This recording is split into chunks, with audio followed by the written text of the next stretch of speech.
begin the day with a discussion on the most strategically important pillars of India's trade ecosystem. Strengthening export cargo movement from inland terminals to ports and international markets. As India advances its global trade ambitions, the efficiency of cargo movement from inland production centers to international markets will play a critical role in determining competitiveness. The session will explore the importance of seamless connectivity, operational efficiency, coordinated infrastructure, and strengthening India's exports logistics ecosystem. Ladies and gentlemen, are you ready to call upon the panel on the stage? Yes, we are. First, I would like to invite on stage our moderator for this panel discussion, Mr. Jitendra Srivastava, Chief Executive Officer, Triton Logistics and Maritime.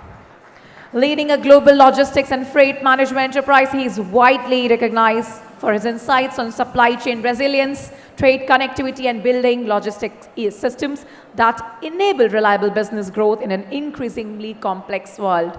We welcome you, Mr. Jitendra. Next, I would like to invite on stage Mr. Ravi P. Chaturvedi, Executive Director, Delhi Container Corporation of India.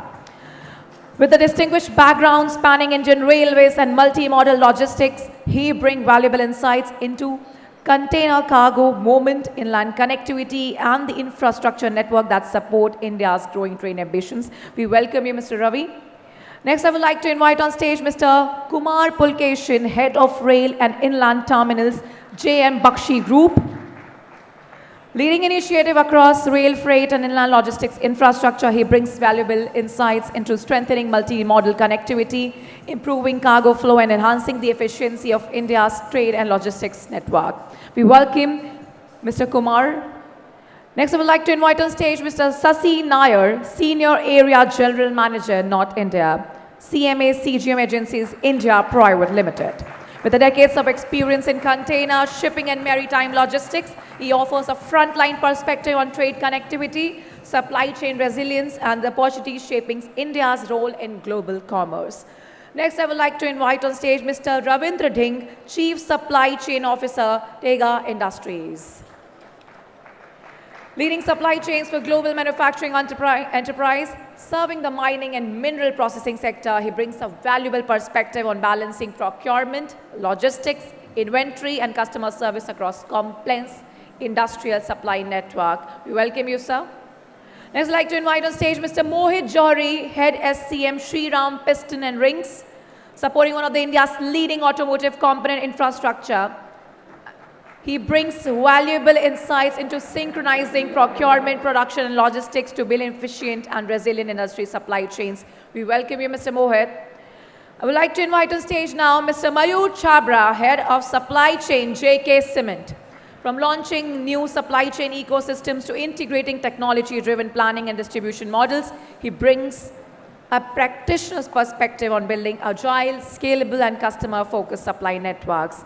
Well, ladies and gentlemen, this is the panel. How does the panel look like? I think there is very experienced, seasoned, insightful, informative panel is going to be. So over to our moderator. So please take it ahead from here. Thank you. Thank you for the nice start, and good morning, ladies and gentlemen. So every nation today wants to be known for what it produces. But very few really stop and think about what it takes to move these products to the global markets. Today, when a shipment is moving out of an industrial town in India, it has to travel thousands of miles by sea, air, land, road, rail, or a combination of this to reach the customer in the global market. By the time it arrives, the product is visible, but the journey is not. The delays are not. The coordination which has happened to make that shipment reach there is not. And that invisible journey is, or maybe could be, the single largest factor today to determine whether India's ambition to succeed or to become a truly global trading power can be successful or not. Because today the global markets are not buying infrastructure. They are buying confidence. The confidence that the cargo will move when it is promised. The cargo will reach to the destination as it is the timeline mentions, confidence that the supply chain will perform under pressure, or the confidence that India can be relied on when the world needs some certainty or the credibility. Now, so when you look at India expanding so much into the infrastructure, today we are building up highways, we are building up dedicated freight corridors, and we really want to position ourselves as the manufacturing alternative to the world. The real question is not here that how much infrastructure have we built. The real question is that have we built the trust in the system? And nowhere it can be tested more other than when an export shipment moves out from an internal part of India and reaches to the global world. This is the topic today we are going to discuss, and this is for the entire panel who will be discussing and who will be moderating on this. So let's begin. So Ravi sir, my first question to you is, look at the Indian ICD today, they are really expanding. I mean, we have got a very, very strong network or the infrastructure of ICD today. But tell me, sir, honestly, I mean, are we becoming smarter or we are just becoming larger? Good morning, everyone. Dignitaries on the dais and all the informed and knowledgeable friends sitting over here, ladies and gentlemen.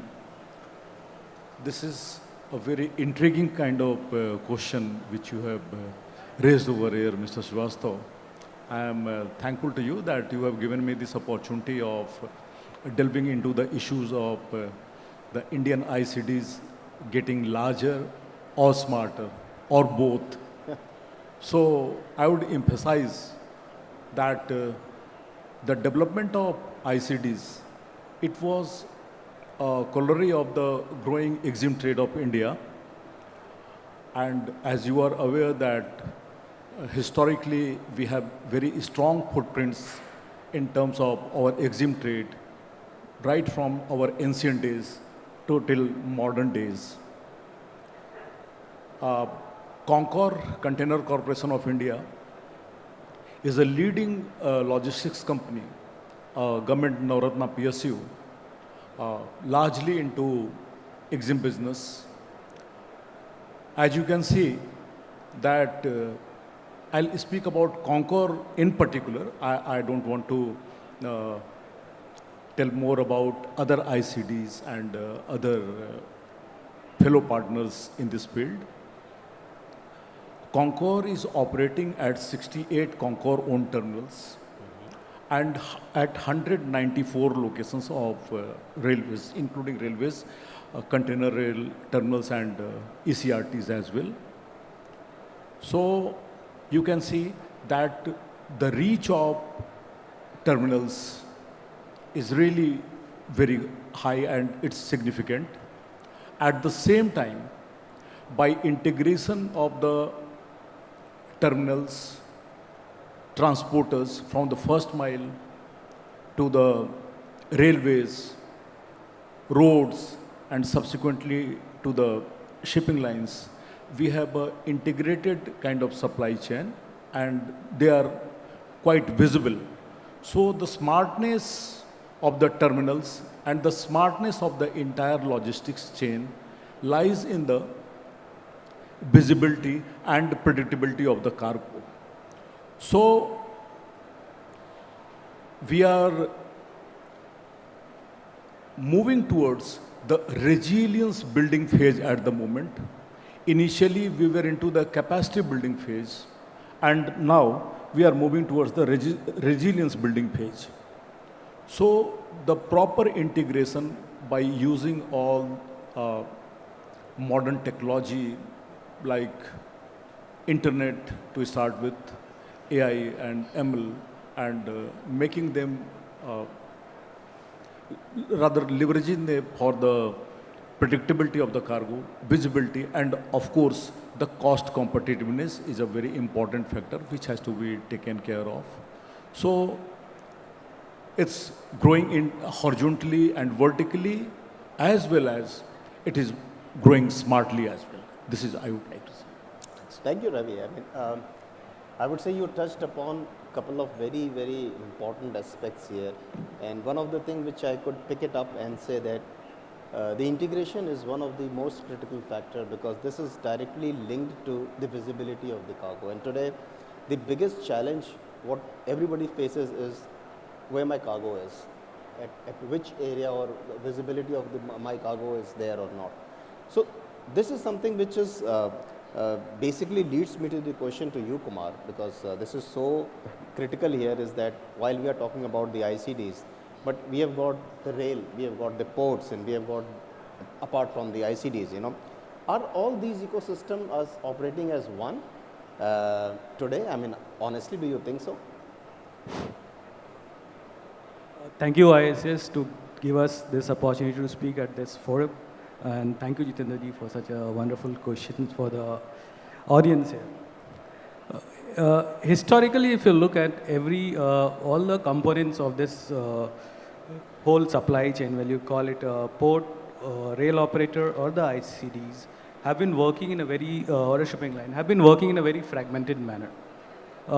They have their own KPIs and they were focusing on their own KPIs.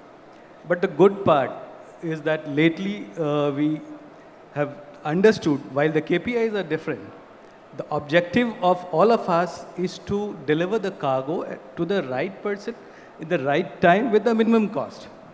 And I would say that of course, we form a good big ecosystem where we are having own KPIs, but then what we see that the process of integration is also started. I mean, and the very good part is that the government is taking the lead in this. Look at the way the DFC came in, was emphasized 10 years, now it is coming to the reality. We are connecting now Mundra, we are connecting JNPT, and also we are talking about the feeders, right? Then we came across the PM Gati Shakti approach, where all the industrial zones started getting connected through the railway network. So, of course, we form a big ecosystem, I would say, but then we have to mature, we have to bring in predictability. There has been steps by the government, there has been steps by the railways. You see that there is a wonderful initiative by the Indian Railways where they run a Niryat Express. The Niryat Express gives a fixed timetable, fixed schedules. So something which was lacking earlier. I mean, where a container used to move from ICD, I mean, we never knew that when it will reach. Will it reach in sometime 40 hours, sometime 60 hours, sometimes a week. But today it gives some predictability, and yes, we are maturing and we form a ecosystem, and everybody needs to work in a very synchronized way to bring in those success to the whole system. So yes, we are a big ecosystem. Oh, that's quite gladdening to hear that it's really working as one ecosystem, or at least we are moving into that direction. Moving into that. Yes, and I know it's the road is bumpy. It's not that smooth at the moment, but we are there. We are moving towards that side of it. The awakening has come, but Yeah, it will be there. So technically, I mean, Sasi, I would come to you on this because you could have a very different angle towards it. So I have got not one but two questions to you, Sasi. I mean, you can mix and integrate both the questions. One is that you, from a very global shipping point, if you look at India, so do you think that you look at from a global standard or global standpoint, do you see India as operationally predictable yet? And secondly, how do you see the importance of the intermodal movement, looking at the fact that 70 to 80% of ICDs are located around north of India? Okay, so good morning to all. So, two parts of the questions. The first one regarding the predictability. So, when global shipping lines, especially a shipping and logistics company like CMA CGM, of large diversified portfolio covering entire segments of supply chain, we predominantly look at three parameters when we deploy our services or capacity enhancements or development plans. These major ones are one, reliability, and one, scalability, and the third one, the cost efficiency.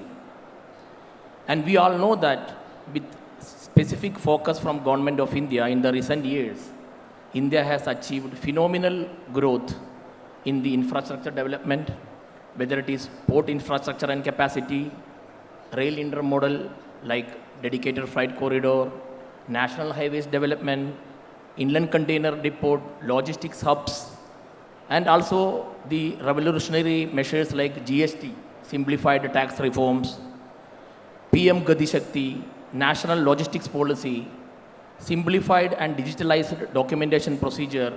I think these are major achievements India has achieved over the years. But the fact being, when you are talking about the growth pace what India is looking out, especially in line with the Amritkal vision, India Maritime vision and everything, this may not be sufficient. We need to be prepared a lot more to tackle the growth ambitions of our country and also the organization working in India and also the investments which is coming into India is concerned. So the predictability is not infrastructure alone. It is a lot more reliability, cost efficiency, consistency is also very, very important. This is what we look at. And when I go to the second part of the question, yes, India is having lots of inland container depots. The penetration is quite phenomenal. And 70 to 80% of them are in North India itself. For example, in North India, predominantly we are having around 40 plus inland container depots having efficiently connected with the Northwest India gateway ports. But the main problem what we are facing here is the import-export imbalance. See, India as a country, if you see the containerized volume, the export-import is fairly balanced, and the same goes for North India also. But when you go to specific ICDs or specific states or cargo belts, there is a lot of mismatch, what comes, what goes, what type of equipments. This is a major factor. This automatically impact in the intermodal capabilities and also the equipment availability. Because you know that generally the container train operators, two major ones are already sitting right to me, they deploy capacity mainly on the basis of in and out volume.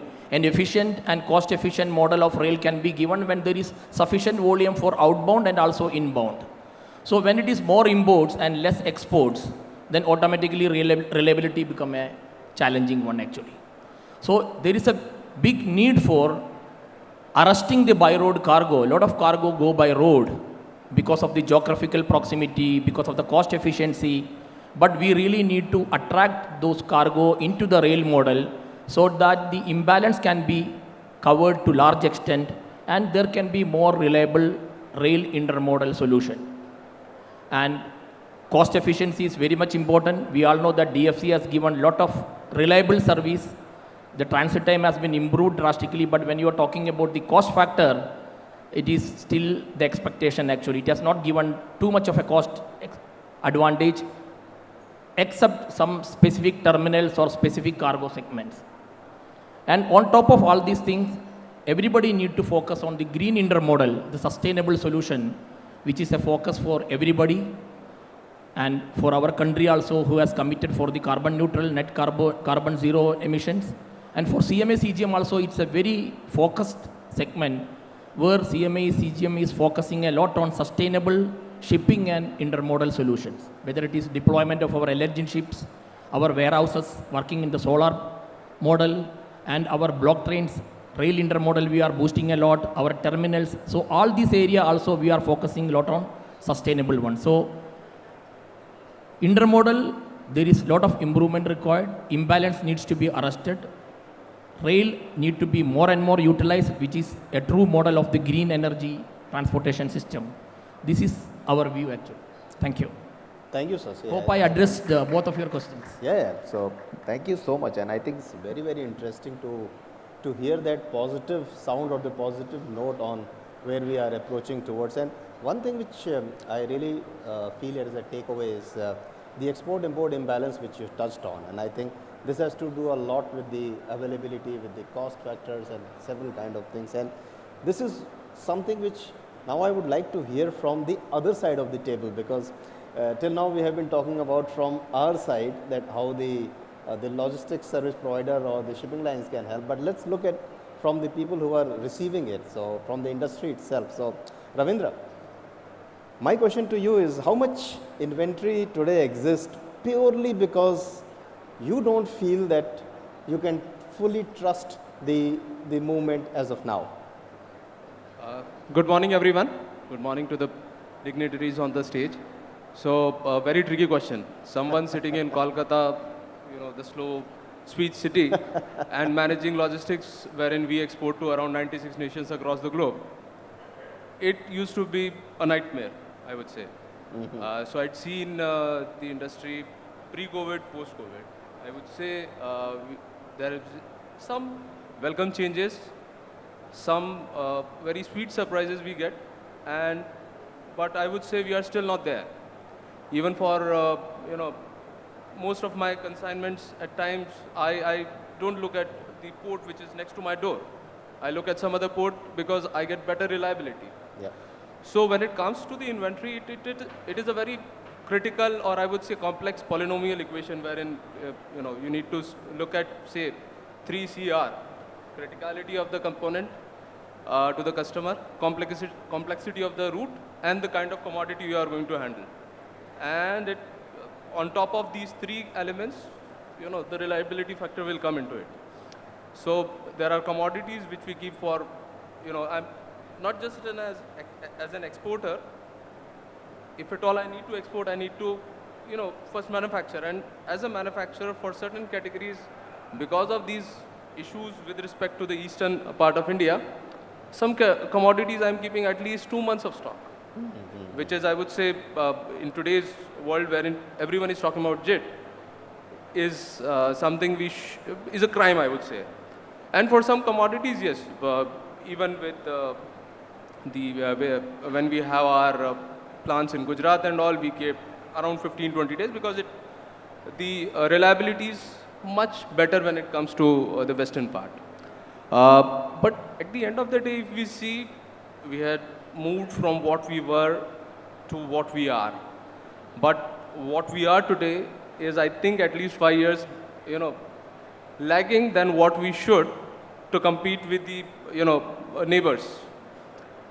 I think most of us has visited China, and when it comes to logistics, I would say that's the gold standard. Yeah. And we need to look at the best what we can get from there, and rest we need to indigenize and improvise on what we do.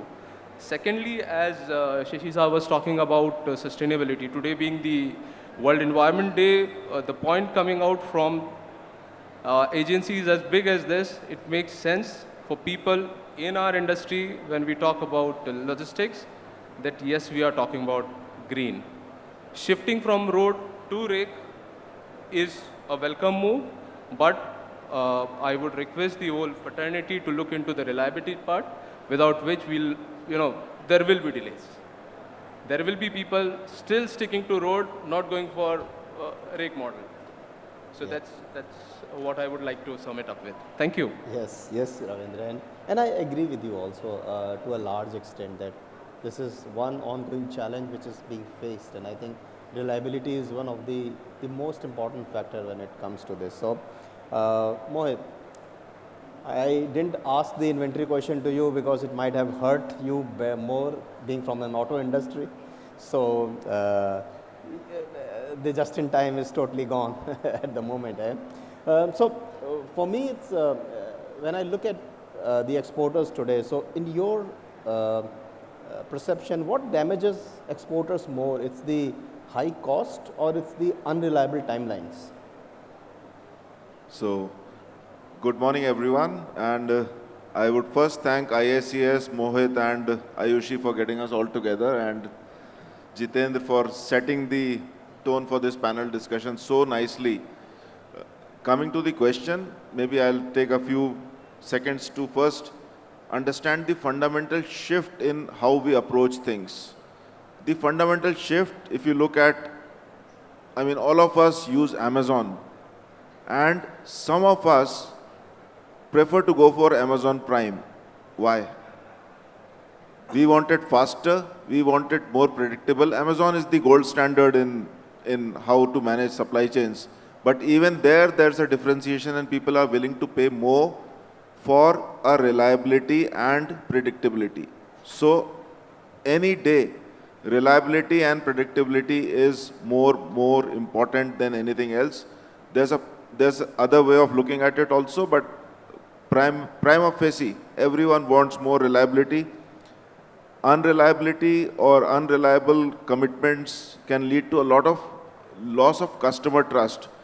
Everyone or each industry has to be customer centric to be able to survive and thrive. Now, if you lose customer trust, other options for the customer are always there. So there's a potential loss of opportunity, loss of business. For example, we import from more than 50 countries, we export to more than 50 countries globally.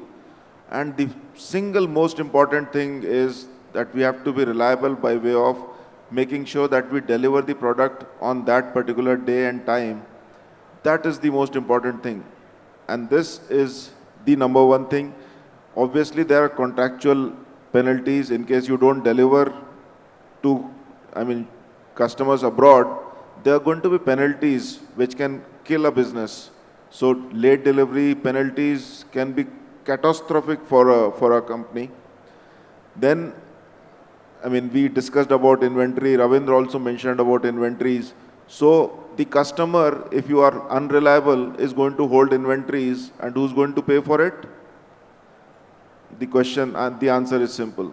He's going to make you pay for those inventories in case we also are customers, and in case we have to hold inventories because of an unreliable supplier, then the supplier is the one who bears the brunt.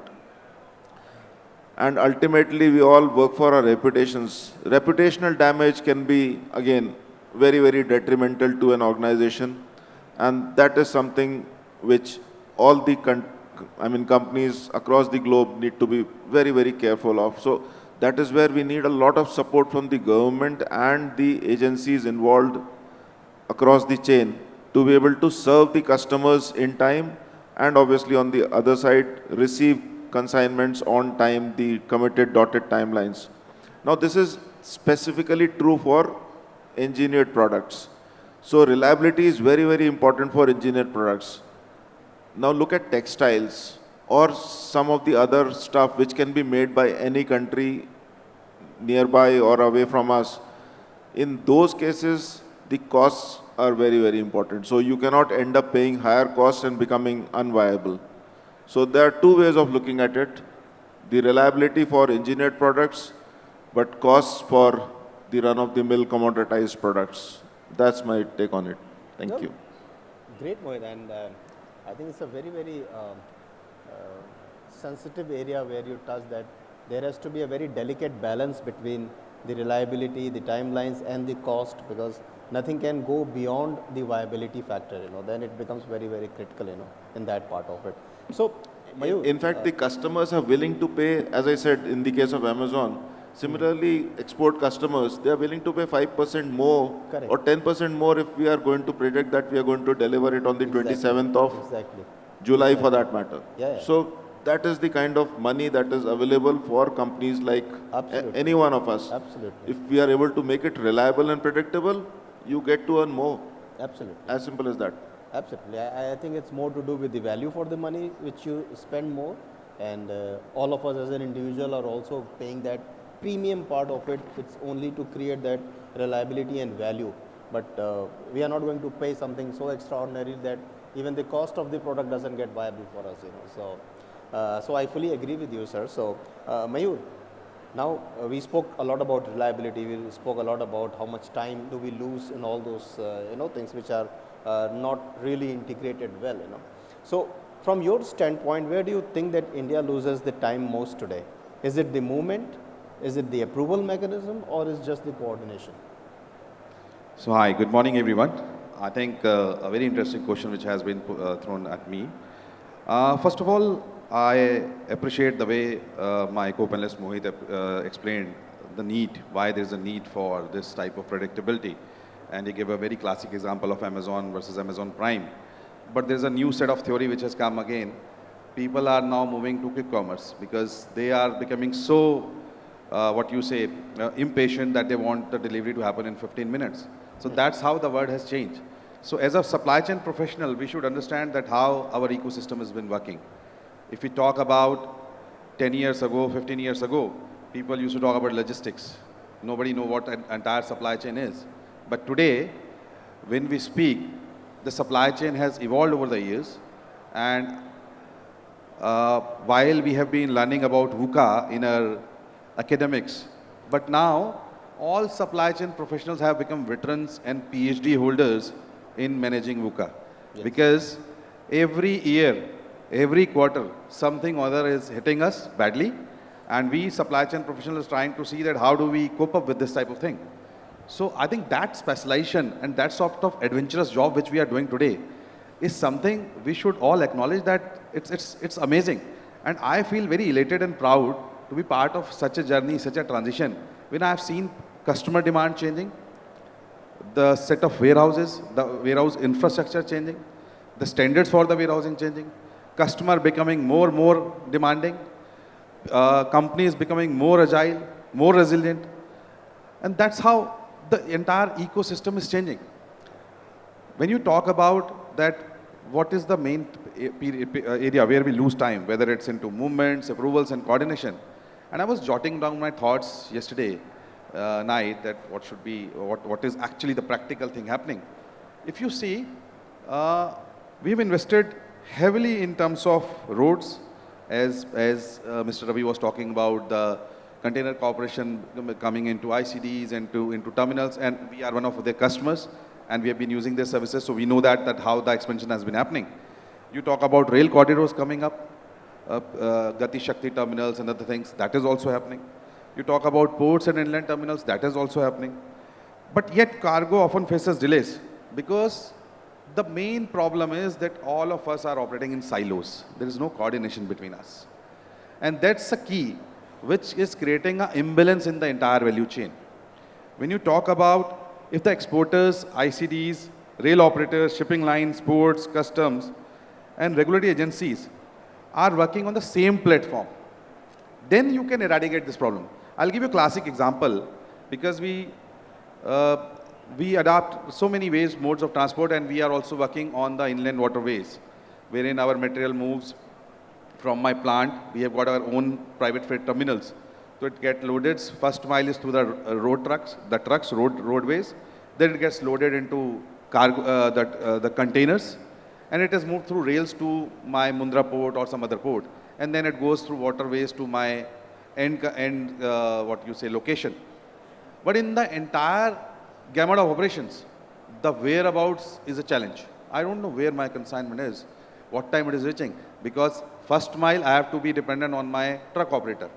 For my rail route, I have to be dependent on my railway network. For my port, I have to be dependent on my vessel, whether it has been berthed, whether it has been loaded. Then I have to see whether the tracking of vessel is happening. It reached to ICD, then I have to be dependent on them, whether it is moving, not moving. So there's a lot of complexity, and it's sort of a jigsaw puzzle. You have to just mix and match all sort of pieces, and then you have to come to a conclusion. So I think that's something which if we are able to solve, but we should not always crib, we should also find solutions. Yes. And one very good solution which we have identified, because I think people would be looking at, oh, it's a cement thing, so cement mein kya hai? It can be moved anytime. But let me tell you, cement is a product which has got a shelf life. As per the BI standard, the white cement which we produce, and I'm elated to share that we are the #1 producer of white cement in the country. In last 3 months, we have done that. As per BI standards, the shelf life is 3 months. If you don't consume it within 3 months of the production, it becomes, it becomes soiled. You cannot use it. So imagine, you have one manufacturing unit in the country, and you have to deliver it to the hinterlands. And then within 3 months, it has to move out from your plant. It has to go through multi-model rail route networks. It has to go to distributor network, my warehouses, and then it has to reach to the end consumer. So the type of speed which is required, it can't afford that sort of laggard in my ecosystem. So what we have done, we have tied up with a company that's a US-based multinational company, and there were multiple iterations which we did.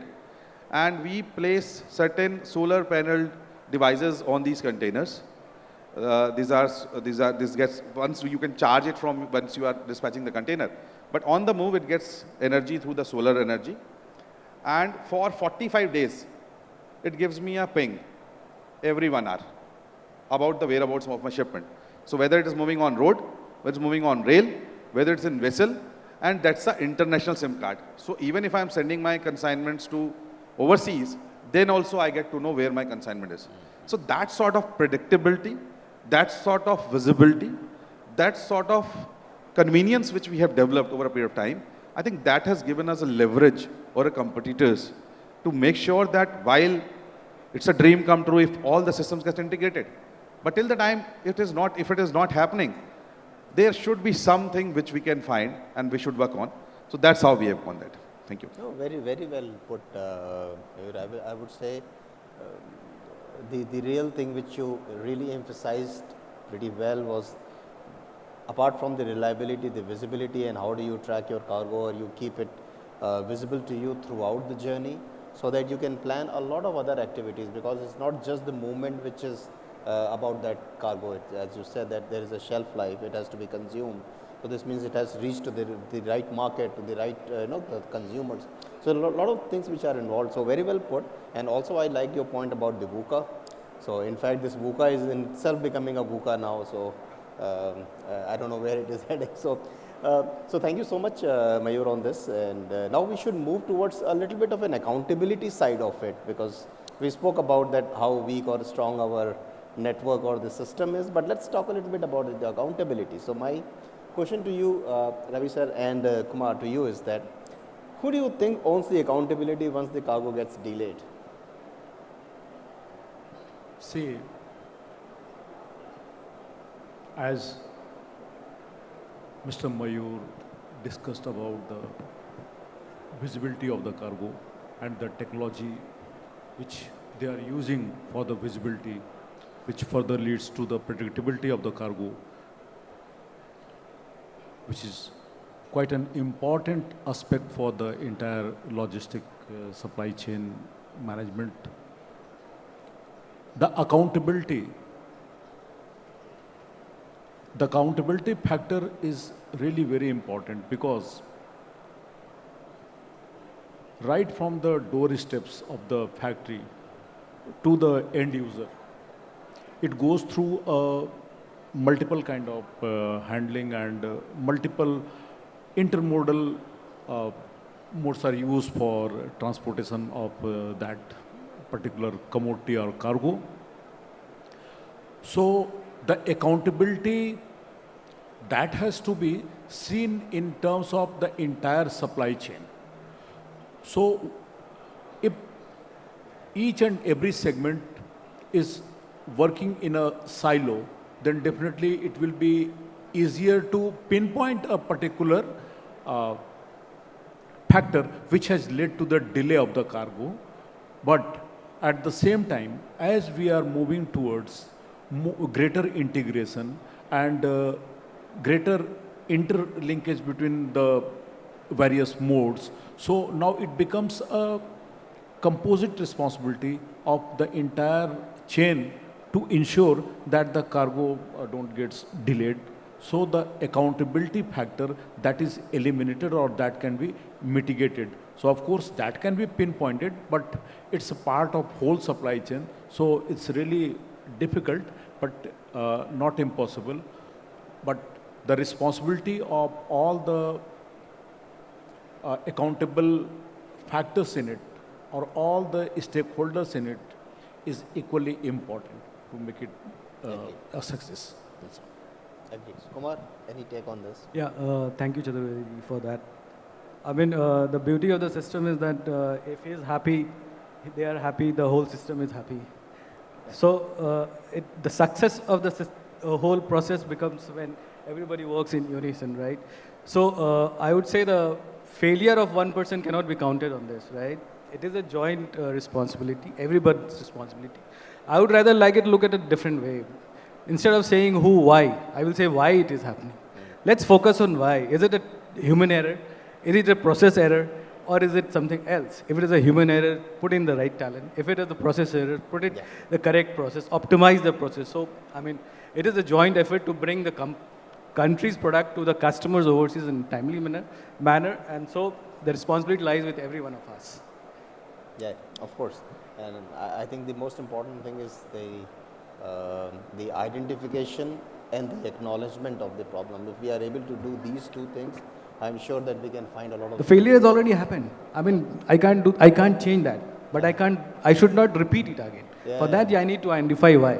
But that acknowledgement has to come from within, yes, that I did something, and there has to be a corrective and preventive action around it to make sure. So, Sasi, I mean, coming to this, what is your take? Do you think the shipping lines have quietly built this kind of unpredictability into planning models? Okay, bit tricky, but anyway, yes, when we deploy capacity or we make collaboration, let us say VSA, we call vessel sharing agreements, we do take various factors into consideration. The seasonality, the climatic conditions, the government policies, and also currently the new FTAs which has come up, which will have a lot of exposure on certain segments, inbound as well as the outbound. So we do take these into considerations. And we all know that during the time of COVID, the worst ever seen scenario, India shipping and logistics tackled it very efficiently. I remember the conference calls we used to attend, the emergency calls during those days to tackle the crisis. India was always standing on the top list how the situation has been tackled, whereas the developed countries, including America, had a lot of bottlenecks, whether it is terminal operation, intermodal, and everything is concerned. So we tackled it very well. So resilience is already there. However, now when this scenario now come, the Middle East Gulf scenario, what has been happening now from 28th February onwards, the Hormuz, Strait of Hormuz, I think even in India's part also, we are not able to manage it very efficiently. That clearly illustrates the buffer is very, very limited. There is no much bandwidth to take such kind of an exigency situation, which is definitely arriving because of the factors beyond our control. But we believe this kind of bandwidth and flexibility is also required when we are looking at growth and large market share is concerned. And we all know that today or tomorrow, we expect, we hope, the current challenging scenario will overcome and the global market will bounce back. Definitely it will bounce back, so we all need to be ready. So I support what Mr. Mayur has mentioned. A lot of initiatives and everything is happening, but what is required is lots of integrated and collaborative approach to tackle the scenario. And we CMA CGM believe in that. The customer expectations are increasing and we need to be aligned to meet the expectation of the customers and tackle the worst situation if at all coming through also. Thank you. Thanks, Sasi. I think, yeah, it's a good point about the customer expectations. And this is where I think my question to all three of you, because you have a product which is moving to the customers or the consumers. So do you think the Indian exporters have normalized this inefficiency instead of challenging it? So I would say everyone to have their business models, and most of these complexities, or I would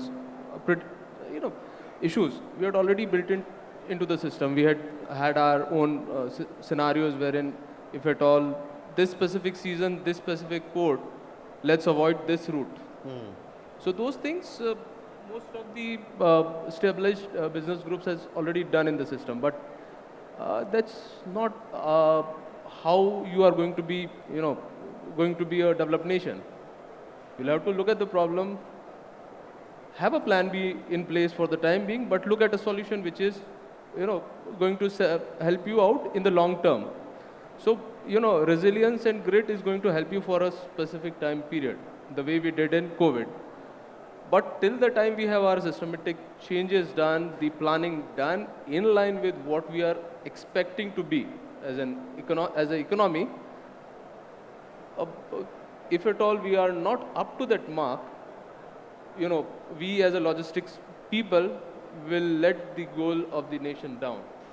So it makes it all the more important for each one of us to come up with a systematic solution which can have at least 10 to 15% kind of a buffer, what Shashi Saab is telling and everyone is supporting.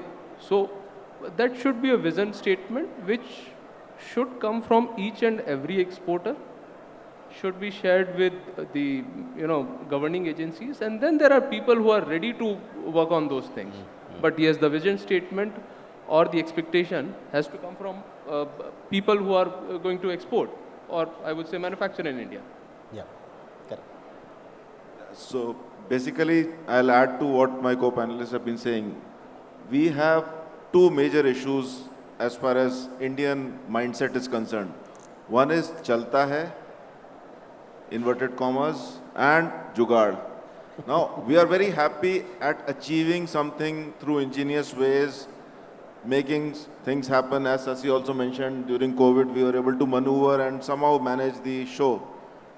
But, I mean, it has to change, and change right now, because just accepting things the way they are and trying to find ways to maneuver issues is not going to take us far. Look at how the Japanese go about doing things. They do Kaizen. What is Kaizen? Kaizen is simple improvements one after the other which lead to a very transformed kind of overall ecosystem. He mentioned about the 3 C's. I have another set of 3 C's which is going to benefit the overall ecosystem. So the 3 C's in my case will be connect the ecosystem end to end from the extreme left to the extreme right. First, connect the ecosystem. Mayur also mentioned about it. Communicate across the ecosystem real time, and collaborate. If you use these 3 C's, using the skill and the huge data that we have and the huge IT skills that Indians have, the integration through the 3C concept is the only way out which can propel Indian industries, Indian exports, Indian imports to the next level. Because if you are integrated and coordinated using the 3C concept, then you are going to have a seamless transition across multi-modes from rail to road. You don't have to go bonkers trying to figure out that my consignment has reached Navasheva, now how do I get it berthed? How do I get it moving? So all those things. And look at the pain of these shipping lines. They have something, a ship ready to sail, but because of the in-transit issues of the land or the inland transport, they are not able to push it through. And he mentioned about reverse logistics, because if you are importing more and exporting less, then you're going to have a imbalance kind of a situation forever. So unless you coordinate and integrate end to end and start using or harnessing data and our IT skills, we are going to be, we'll continue to struggle. So we need to reboot and reset. Jugaad and chalta hai has to just go out of our mindsets. The moment people in leadership roles start rejecting jugaad and chalta hai, the transition that will be the day when the transition starts happening. That's my take on it. Thank you. Well said, well said. So I think very nicely explained. I would say that over the period of years, over years, exporters have built some buffers into their supply chains, be it extra inventory, be it contingency planning, working on higher logistics cost to manage uncertainty. While this has helped for a temporary set of a time, but then this has also masked underlying inefficiencies in the system. And today, as it has been rightly elaborated by all the fellow panelists, the customer is looking for reliability, is looking for visibility. So while there can be a shipment or there can be a shipping line who promises some on a consignment on a cheaper cost, but then every time it's a pain to follow up with them. You can say ringing 100 phone calls, sending emails, and getting no replies because they also themselves don't know where the container is or where the cargo is. At the same time, there is a shipping line who is asking you for some extra money, which is which is say to the tune of $1 or a 50-cent sort of thing. But then it gives you a complete peace of mind. You know whereabout of your shipment, you know where the container is moving, what time it is berthing, what time it is reaching. If it is delayed, then there is an alert. If there is something else, then you also get the alert. So for me, if I have to go for that, I have to choose between both of them, I would rather go with somebody who is giving me a peace of mind with some extra cost also. Because today, as I said, losing sales and losing your customer is something which cannot be calculated as a cost because it's intangible. But the long-term impact which it brings to your company or to your organization, that can actually impact you in your boardroom meetings also. Because as a supply chain professional, it's my thorough responsibility to make sure that material is available on time in full. I cannot say that it is on time but it is not in full, or it is in full but it is not on time. So I think that's a balance between cost, service, predictability, and OTIF, which the customer should look at. And I think as we are moving ahead, our export fraternity is also developing in that segment. And moving ahead, and with this new things coming up, the Strait of Hormuz thing and other things, supply chain fraternity is becoming more and more agile and resilient. I think 5 years ago, all of us would appreciate that we were not that agile. We were afraid of taking new challenges. But today, as Mohit ji said, chalta hai, to for us, challenge is a chalta hai thing now, because we face new challenges every day now. And we don't know what's going to happen next. Aaj Trump ne socha ki yaar, I have to bombard, chalo ji, Strait of Hormuz is closed. He said ceasefire, it has opened again. So we don't know. Yeah. So I think for that thing, the balance scorecard is something which we should work on, and that will be a way forward. Yeah. Thank you. And this is getting so intense and interesting. You know, I wish somebody can stop this counter, but we also have very limited time here. So I'll open to everybody. I'll just ask a question, and any one of you can respond, or some of you can respond. One of the question is that, do you think, can India become a maritime hub without fixing inland cargo synchronization first? No, it is not possible, because it's part and parcel of the maritime also.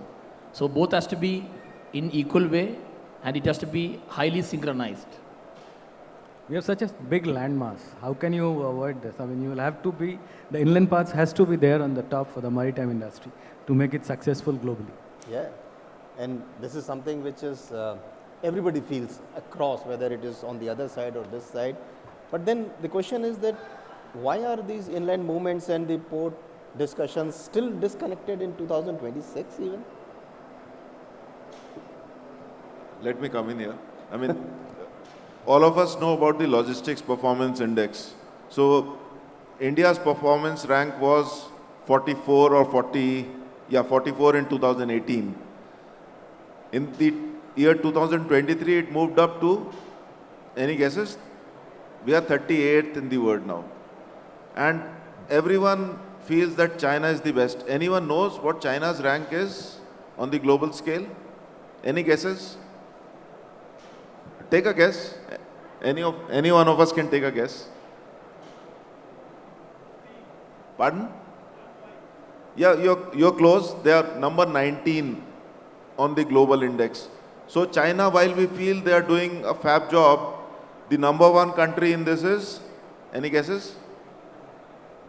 Singapore, followed by Finland, Denmark, Germany and Netherlands. So what Singapore and Rotterdam ports do, no one else in the world does better.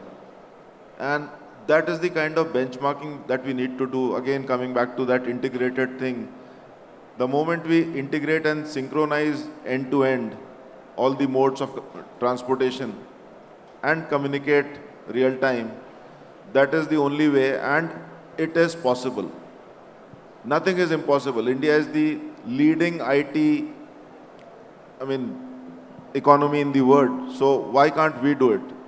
We'll be able to do it better than anyone else. It's only a matter of the correct agencies, hiring the correct IT staff, and giving them the correct directions. As simple as that. If government can do a lot of IT even into your income taxes and everything, why can't we do a simple thing of integrating across the 3 or 4 modes of transportation? We have to think in those terms, and unless we do it, we'll be stagnating at 38, may become 36, 37, or maybe 35. We'll not come in the top 25 for sure, unless we do some radical stuff. Yes. So I would add here that a maritime hub is not only defined by the efficiency of its ports. It is defined by the efficiency of the entire value chain, how it works. You can have your ship berthing on time. You can have world-class infrastructure of your ports, ICTs available. But if the cargo arrives late and the documentation is incomplete, the rail schedules are unreliable, then so be it. The customer is getting the end consumer who's looking for that cargo if it is delayed. So I think that's of no use. So in case until and unless everything is synchronized, everything is seamlessly integrated, everything is talking to each other, I think we will not be able to reach to that mark, whereas Mohit just mentioned that we are at number 44, 45 and China is at number 19.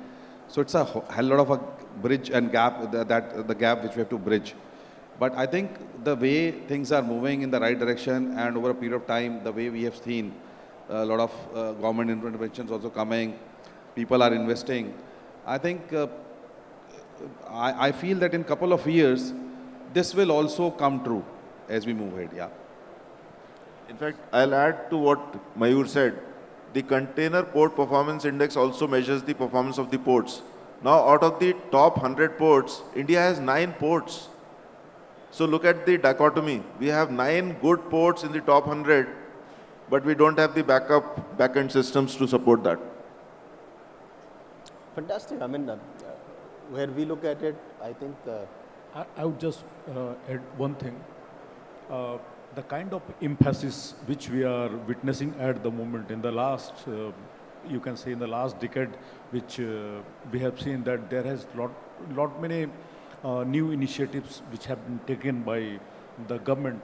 The policy initiatives in terms of national logistics policy, Gati Shakti policy is all aimed at synchronization of the process. And that is very important, that unless and until there is complete synchronization and we work in tandem, ranging from the port to the factory doorsteps, we are not going to achieve what we are supposed to achieve. Though we have ranked number 31 as of in the year 23, we are moving ahead, and definitely with the kind of focus we are giving in, we will definitely achieve our aim. Thank you. I think I will add to what Mr. Chaturvedi said.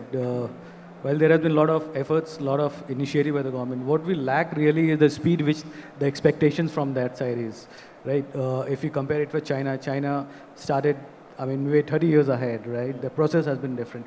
They have been doing on a, the whole process, if you look at the logistics, is more of a digitized. We are coming now.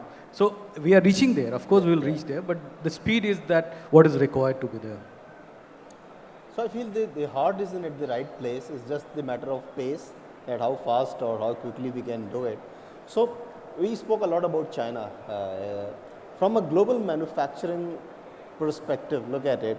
If somebody wants to compare China to India, what do you think is the biggest logistical weakness that is hurting India the most? First of all, it's the mindset. If you think you can, you will.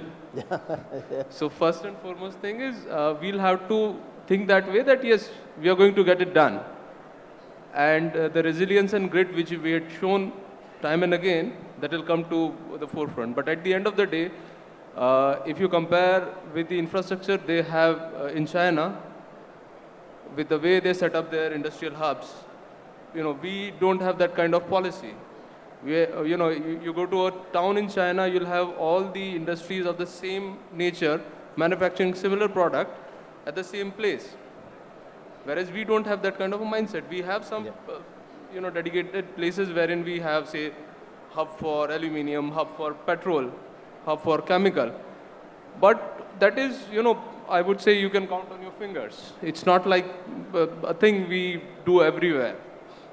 So first and foremost is we'll have to look at how can we aggregate the overall cargo. If we are unable to do that, expecting government to do everything, that would be difficult. Secondly, we started Gati Shakti with a thought process of compiling all the data set. It is last 7-8 years we are going in that direction. Without proper data set, making decisions, making policies, that would also be difficult. So there are multiple activities which are on the way. The zeal is a bit less. The pace is not what we expect to be. The reason can be, the major reason is we are fighting too many battles at a time and working for the future also. Since 2020 March, every 6 months, we had seen a black swan event. So most of us working on the future are currently working along with that on the issues of day-to-day activities which we never thought we'll have to. Yeah. So maybe Hamas, maybe Russia, Ukraine, maybe what is currently happening or the Hezbollah doing with the Israel. We are impacted by every event, and while fighting this battle, we need to strategize for what we need after 5 years. So making this balance at this point in time, maybe that is one of the reasons we are not at that pace. But I am very optimistic. We'll be there, and we'll make it happen. Right. So quickly, the last round for us, and it is going to be a rapid fire round. So let's take not more than 30 seconds. I think that is even more. We can start from you, sir. 30 seconds. Most overrated logistics buzzword.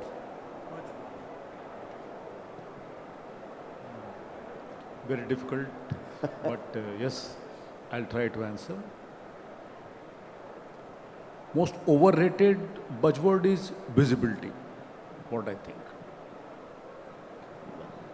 Because that leads to many more things, visibility, then predictability, then your connect and everything. It's visibility. Agreed. Kumar, one process India should eliminate tomorrow morning. Check करके बताऊंगा. We come across a lot of times. There has to be decentralized power distribution, which helps in quick decision makings. Agreed. Okay, Sasi, what wastes more time, technology gaps or decision delays? Decision delays, And why do you think so? because there is no collaborative approach. Everything move from one to A to B, B to C, and then coming back. So decision making delays in spite of technology in line, which really need collaborative approach. Thank you. Yeah. Even decision to use technology is delayed, then it's a gap. Okay, Ravindra, biggest invisible cost in exports. Biggest invisible cost would be the cost of delays. Absolutely. Nothing to add to it. Absolutely. Everyone understands this is a Absolutely. universal fact. Yeah. Mohit, one reform that changes exports in 12 months. As I said before that, maybe delays plus inventory is killing the whole network or the whole supply chain over inventories and stockouts. So that is one thing. Plus one reform, IT enablement end-to-end of the entire ecosystem is the panacea for this. Well, Mayur, what does India still underestimates about global trade? I think for me that's reliability and predictability, because as I already mentioned, reliability and predictability are something which we are not giving complete emphasis on those pieces. However, As I said, that buyer is looking for shipments which are more reliable and predictable, and they are ready to shell some extra money for that also. So I think that's something our industry should work on and give some sort of visibility and reliability in terms of promise that it is the promise ETA, it will be delivered on that time. Yeah. Perfect. So thank you so much, and we have spent the last 1 hour discussing about terminals, ports, railway networks, shipping lines, and of course the exporters. But what emerges out of this conversation is something even much larger. And I think the future of India's trade competitiveness today will not be decided at the coastline. It will be decided much before when the cargo reaches the port. It will be decided probably with the connections between the systems today, or we can see the coordination between the stakeholders.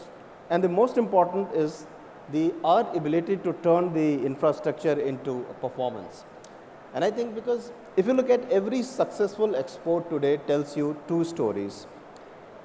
The visible story, which is the product itself, and the invisible story is everything behind it, which has made it happen to reach there. And increasingly, this invisible story is something which is becoming India's competitive advantage today. The world already knows that India has ambition.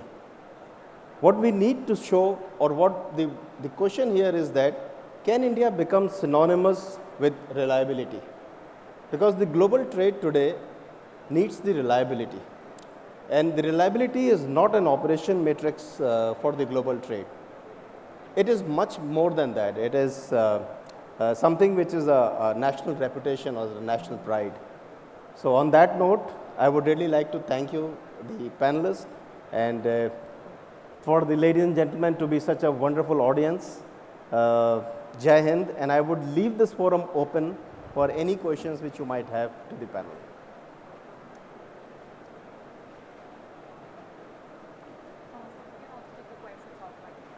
Okay, thanks. Well, what an enlightening conversation. The panel has shown that India is not merely participating in global supply chains, it is preparing to anchor them. Thank you to all our panelists and moderator, Mr. Jitendra Srivastava, for this visionary discussion on India's future role in global connectivity. Can we resounding applause, ladies and gentlemen? Now, I request Mr. Mohit Mewani to join us on the stage to felicitate our remarkable industry leaders and present them with a token of appreciation along our remarkable moderator, Mr. Jitendra Srivastava. First, we have with us on the panel Mr. Ravi P. Chaturvedi from Container Corporation of India.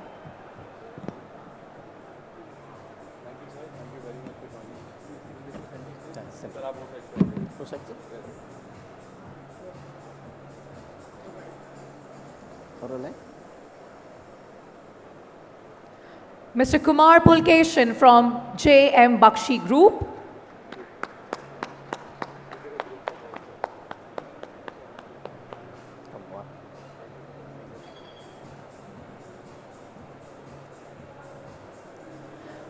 Mr. Sasi Nair from CMA CGM Agencies India Private Limited. Thank you, sir. That's nice, right? Thank you.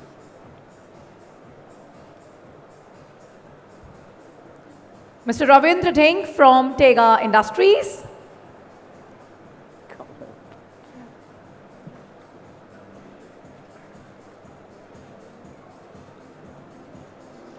Mr. Mohit Jauhari from Shriram Pistons and Rings.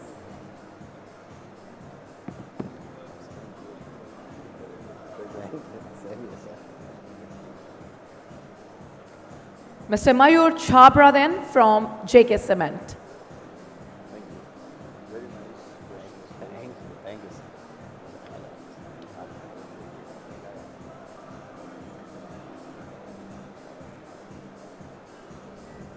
Well, now I request Mr. Mohit to please felicitate our remarkable moderator, Mr. Jitendra Srivastava, and present him with a token of appreciation and gratitude. Thank you. Hope everything went well. Well, now I request all the panelists to please come together for a group picture. The audience is saying it कि कितना अच्छा था. अच्छा. बैठे हुए हैं. सही बात है. You too. हाँ. Okay. Yeah.